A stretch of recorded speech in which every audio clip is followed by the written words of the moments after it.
Hello friends, this is a new project I have been working on this weekend. This is my DIY open source agitator. This helps me to etch the PCB boards.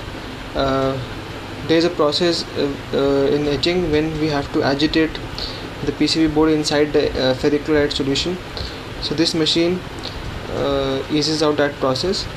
Now let's have a look at the control board. It has a MSP 430 microcontroller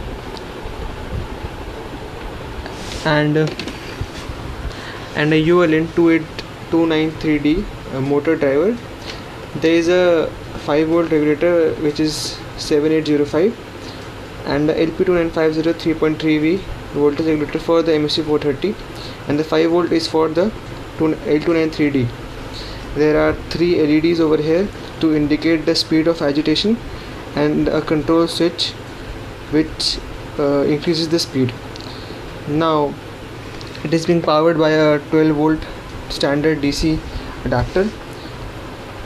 This is actually a hacked out CD-ROM.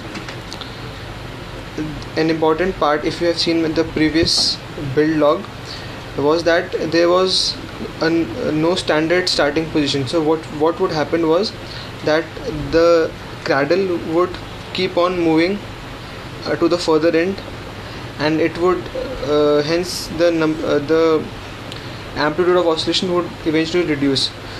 To counter this, what I did was I installed a small end stop detection switch. As you can see over here, you can see it clearly in the picture that I'll post. So what happens now is that the oscillation tends to finish, or it takes a reference of this end stop switch. So let's not waste time and see what happens if we place this small container and I turn on the machine. Now nothing happens until I press this switch. As I press this switch, you can see now you can hear the fine sound of this push button.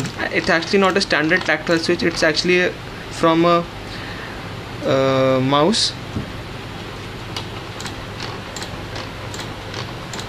So it goes on and then it comes back, and it knows whenever this switch is pressed, an interrupt is generated, and it tells the controller that the cradle has moved to the end, and hence the oscillation starts. You can also increase the period from here, like I can do this like this.